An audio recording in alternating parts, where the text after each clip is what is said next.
এই WhatsApp guys, আশা করি তোমরা সকলে ভালো আছো। আমি আলহামদুলিল্লাহ ভালো আছি। তো আমি আজকে তোমাদেরকে দেখাবো যে কিভাবে তোমার ইউটিউব চ্যানেলকে প্রফেশনাল বানাবা, মানে তোমার ইউটিউব চ্যানেলে কিভাবে প্রফেশনাল ভাবে ব্যানার অ্যাড করবা। তো চলো বেশি কথা না বলে আজকে ভিডিওটা শুরু করা যাক। তো এই ভিডিওটা যদি হারাইতে না চাও, এই ভিডিওটা অবশ্যই সেভ করে রাখো। আর পরবর্তী দিনে এরকম আরো ইনফরমেটিভ ভিডিও পাওয়ার জন্য অবশ্যই পেজটা ফলো দিয়ে রাখো। ধরো যে আমার এটা পছন্দ হয়েছে, আমি এটা নিয়ে আমার যে চ্যানেল আছে আমার চ্যানেলের সাথে এটা যায়। সো আমি এটা রিক্রিয়েট করবো। তো আমি এটাতে ক্লিক করে দিলাম। ক্লিক করে দেওয়ার পর আমাদের কাছে এরকম একটা ইন্টারফেস আসে। এটা একটু জুম করে নিব। জুম করে নেওয়ার পর ধরো যে ফার্স্টে হচ্ছে আমার যেটা করতে হবে সেটা হচ্ছে আমার এখান থেকে ফটোটা চেঞ্জ করতে হবে, ঠিক আছে? কারণ এখানে যে লোগোটা দেওয়া আছে আরেকজনের, আমি এখানে আমার নিজের লোগো ইউজ করব। তো আমি সিম্পলি এই ফটোর উপর ক্লিক করে দিব। ক্লিক করার পরে এখানে দেখবা যে নিচে রিপ্লেসের অপশন আসবে, ঠিক আছে? রিপ্লেসের অপশন থেকে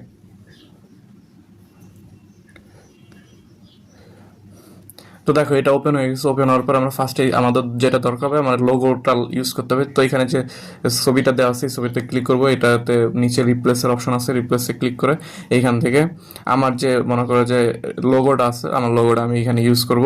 তো আমার লোগোটা এখানে আমি দিয়ে দিলাম। তারপর হচ্ছে আমার চ্যানেলের নাম তো অবশ্যই পরিবর্তন করতে হবে। এখানে যে নাম দেওয়া আছে এখানে আমি আমার চ্যানেলের নামটা দিয়ে দিব। ধরো যে নিশান, হ্যাঁ, ক্রিয়েটিভ ল্যাব, এটা হচ্ছে আমার চ্যানেলের নাম। সো আমি এটা এখানে দিয়ে দিলাম। দিয়ে এখানে টিক চিহ্ন দিয়ে দিব। দেন এখানে দেখো যে একটা তোমার লিঙ্কের মতো দেওয়া আছে। তো আমার এটাও পরিবর্তন করতে হবে। তো সিম্পলি এটাতে মনে করে যে ইয়া করে দিয়ে ডিলিট করে দিয়ে দেন এখানে আমি আমার যে চ্যানেলের ইউজার নেমটা আছে এটা এখানে দিয়ে দিব। বা তোমরা চাইলে তোমাদের চ্যানেলের লিঙ্কটাও কপি করে এখানে ডিরেক্ট বসাই দিতে পারো। তো আমি হাতে লিখে দিলাম, সমস্যা নেই। দেন তোমরা চাইলে এখানে সাবস্ক্রাইবার যে বাটন আছে এটা সবাই অন্য কোনো যে কোনো বাটন দিতে পারো, বাট আমি সাবস্ক্রাইব বাটনই রাখবো। তো দেখো আমার কিন্তু অলরেডি রেডি হয়ে গেছে। আমার আর কোনো পরিবর্তন করার দরকার নেই। তোমরা যদি চাও এখানে ধরো যে আমি পুরো ব্যাকগ্রাউন্ডের পিকচারটা রিমুভ করে অন্য কোনো পিকচার দিব, ওটাও করতে পারো, বাট আমার দরকার নেই, আমার এই পর্যন্তই এনাফ। ঠিক আছে? তো আমি এখন এটা সিম্পলি উপরের তীর চিহ্নে ক্লিক করে এখান থেকে ডাউনলোড করে নিব, ঠিক আছে? তো আমি এখান থেকে পিএনজিটাই রাখবো, পিএনজি সিলেক্ট করে বাস এখান থেকে ডাউনলোড করে দেবো। দেন আমার এটা ডাউনলোড হয়ে যাবে। তো এরপরে আমরা চলে যাবো ইউটিউবের মধ্যে, ইউটিউবে চলে যাব। তো ইউটিউবে আসার পরে আমি আমার চ্যানেলটা আগে লগ ইন করে নিই, ঠিক আছে? যে চ্যানেলের আর কি ইয়াটা চেঞ্জ করবো, ব্যানারটা চেঞ্জ করবো, ওই চ্যানেলে চলে যাব। ওই চ্যানেলে আসার পর আমরা সিম্পলি চ্যানেলের প্রোফাইলের মধ্যে চলে যাবো। দেন ভিউ চ্যানেলে যাব।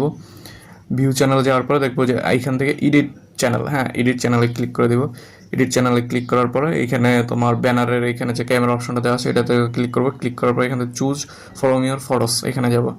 এইখানে যাওয়ার পরে তোমাদের এখানে দেখতে হবে এখান থেকে যদি আমি ডিরেক্ট আমার যে ইয়াটা আছে, ঠিক আছে, ব্যানারটা আছে, এটা যদি এখানে সেভ করতে যাই, বাট এটা এই যে ধরো যে এটা সেভ করলে জাস্ট এতটুকু, এই যে অল ডিভাইসে দেখাচ্ছে এতটুকু শো করবে, পুরাটা দেখাবে না। এই দেখো আমি সেভ করে দেখাই, দেখো সেভ হলে কিন্তু পুরাটা কিন্তু আসে নাই, জাস্ট এতটুকু দেখাচ্ছে। এখন আমার এই সাইজ মানে আমার যে পিকচারটা আছে সাইজের সাথে মিলে নাই, ঠিক আছে, যে কারণে এরকম দেখাচ্ছে। তো আমার এটা সাইজের সাথে মিলাই পুরা যে পিকচারটা সেটা আমার এখানে দেখাইতে হবে। এই জন্য আমি কি করব, আমি আবার চলে যাবো পিকচার অ্যাপের মধ্যে। পিকচার অ্যাপটা তোমরা ইয়াতে গেলেই পাবাই যে এই অ্যাপটা। হ্যাঁ, তুমি যদি মনে করো যে প্লে স্টোরে যে সার্চ দিলেই পিকচার অ্যাপটা পেয়ে যাবো। তো আমরা পিকচার অ্যাপের মধ্যে ঢুকবো। ঢুকার পরে এখান থেকে সার্চ বারে সার্চ করব ইউটিউব ব্যানার। হ্যাঁ, ইউটিউব ব্যানার লেখে সেমভাবে এখানেও ইউটিউব ব্যানার লেখে সার্চ করব। দেখো এখানেও কিন্তু সেম ভাবে অনেকগুলো তোমার টেমপ্লেট চলে আসছে। দেন আমরা এখান থেকে ইমেজ অপশনে চলে যাবো। ইমেজ অপশন থেকে ধরো যে এই প্রথম যেটা আছে এটাই সিলেক্ট করব, ঠিক আছে? এটা সিলেক্ট করা হয়ে গেলে দেন এইখানে ইউজ দিস ইমেজ এটাতে ক্লিক করব। দেখো এখন এই পিকচারটা এখানে চলে আসছে। তো আমার এটার উপর আমাদের যে তোমার কাস্টমাইজ আমরা যে বানাইলাম আমাদের ব্যানারটা, ওই ব্যানারটা এখানে অ্যাড করে নিব, ঠিক আছে? তো এখানে অ্যাড করে নিলাম। অ্যাড করার পরে সিম্পলি এটা তোমার টেনে টুনে এখানে ফিক্স করতে হবে। ধরো যে এটা এখানে ছোটো করলাম, ছোটো করে এটা এইখানে এই পর্যন্ত নিব, এইখানে এই পর্যন্ত নিব, ঠিক আছে? বাস এবার এখান থেকে এটাকে টিক চিহ্ন দিয়ে সেভ করে নিব। এখন চলে যাবো আবার ইউটিউবের মধ্যে। এখন আবার এখানে প্রোফাইলে ঢুকে ইউটিউব তোমার এডিট চ্যানেলে ক্লিক করে আবার এখান থেকে পিকচারটা যদি অ্যাড করি সেম প্রসেসে,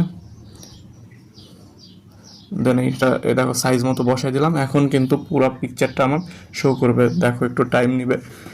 দেখো এটা এখন কিন্তু সেট হয়ে গেছে। এবার ফুল পিকচারটা এই যে দেখো দেখা যাচ্ছে।